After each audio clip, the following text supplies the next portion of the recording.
Möhtərəm, əziz, izzətli möminlər, həmişə olduğu kimi hər kəsdən əvvəl özümə və sizə ədalətli olub, uca Allahdan haqqı ilə qormağı tövsiyə edirəm. Bugünkü xutbəmizin mövzusu qocalara hörmət, dinimizin əmr etdiyi xüsusiyyətlərdəndir. Möhtərəm möminlər, uca Allah bütün varlıqları kamil bir nizam, intizama əsasən xəlq etmişdir. Hər bir canlının öz nəslini davam etdirməsi bu sistemin bir parçasını təşkil edir. Həyata yeni qədəm qoyan hər canlı zəif, aciz və himayəyə möhtac halda dünyaya gəlir, sonra inkişaf edərək yetkinləşir, zaman keçdikcə güclənir və nəhayət yaşa dolu qocalır. Qocalıq və yaşlanma həyatın tanınmaz həqiqətidir.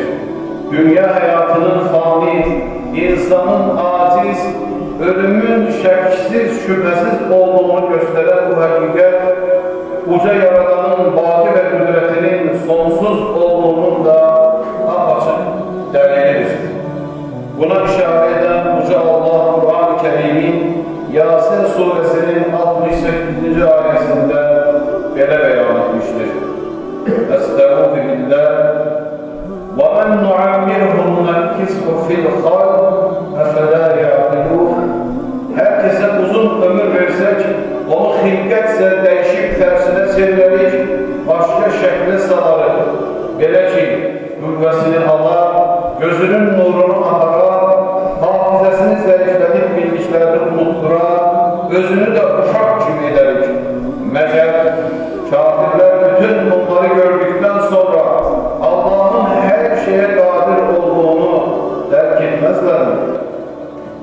Əziz möminlər, bugünün gəncləri sabahın yaşlıları və qocalarıdır.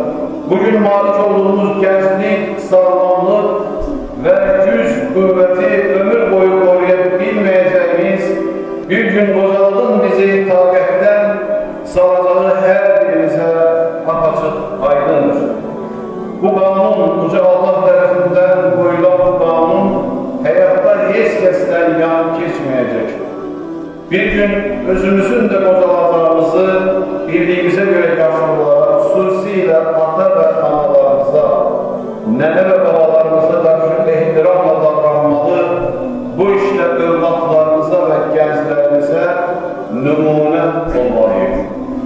Peyğəmbər sallallahu aleyhi və səlləm daim qocalara hörmət göstərməyi və onları nəvazişlə davranmağı tövsiyə etmiş, bir şey verdikcə əvvəlcə onlara təklif etməyi, hər bir işdə onların önə keçirməyi buyurmuşdur. Böyüklərə hörmətsizlik, kiçiklərə kobudluq edənin kamil mömin sayılmayacağını Allah'ın elçisi sallallahu aleyhi ve sellem bir hədis şərifində belə vurgulamışdır. Kiçiklərimizə mərhəmət etməyən və böyüklərimizə hörmət göstərməyən bizdən deyildir. Davranışları ilə hər işlə insanlığa nümunə olan Peyğəmbər aleyhissalatü vesselam bu işlə də bizə nümunəvi həyat yolu nümayiş etdirmişdir. O, valideynləri vəfat etdikdən sonra onu himayə edən, müşriklərin hücumlarından qoruyan əmsi Əbu Talibə xüsusi hörmət bəsləmiş, həmişə ona yüksək ehtiram göstərmişdir. Nəsillər arasında özünə süd analığı etmiş Sümeyyəni tanımış, illər keçsə də Sümeyyə radiyallahu anhə qocalsa da dərhal onu azad etmiş və hədiyyələr verərək yola salmışdır.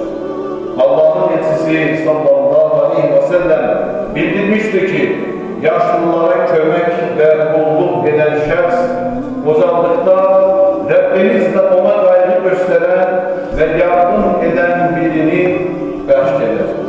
Sözün bu yerində bir ağsaqqal dəstəmaz alır, çox çətinliklə dəstəmaz alır, su qabını əlindən əsir su qabı titrəyir. Bu anda bir gənc görür onu uzaqdan və qaçaraq onun yanına gəlir. Deyir ki, ey ağsaqqal, vaxtilə heç kimə yardım və qulluq etmədinmi ki, bugün sənin yardımına, qulluğuna gələn olmadı? Qoca deyir ki, ey gənc, əgər etməsəydin, bugün sən qaçıb mənim qulluğunda durmazdın. Möhtərəm ömürlər, zəifin əlindən tutmaq, xəstəni ziyarət etmək, azları doyurmaq və möhtaclara yardım əlini uzatmaq, qocalara hörmət göstərib körürlərini almaq, dualarını qazanmaq bizim dini vəzifələrimizdendir. Və möhtərəm, əziz, izzətli möminlər, xutbəmizi Uca Allah'ın İsra suresinin 23 ve 24. ayesindeki beyanıyla yekunlaştırıram. Allah Azze ve Celle Kur'an-ı Kerim'in bu ayesinde koca ana atamıza nece davranacağımızı açıklayan en güzel ahlak numunesini dikkatimize çarptırmıştır. Uca Allah buyurur ki, Rabbim yalnız ona ibadet etmeyi ve valideynlere yaxşılıq etmeyi, onlara yaxşı baxıb gözəl davranmağı buyurmuştur. Əgər onların biri veya hər ikisi sənin yanında yaşayıb qocalığın ən düşkün çağına yetərlərsə, onlara uf belə demə. Üstlərinə qışqırıb acı söz söyləmə. Onlarla yaxşı, xoş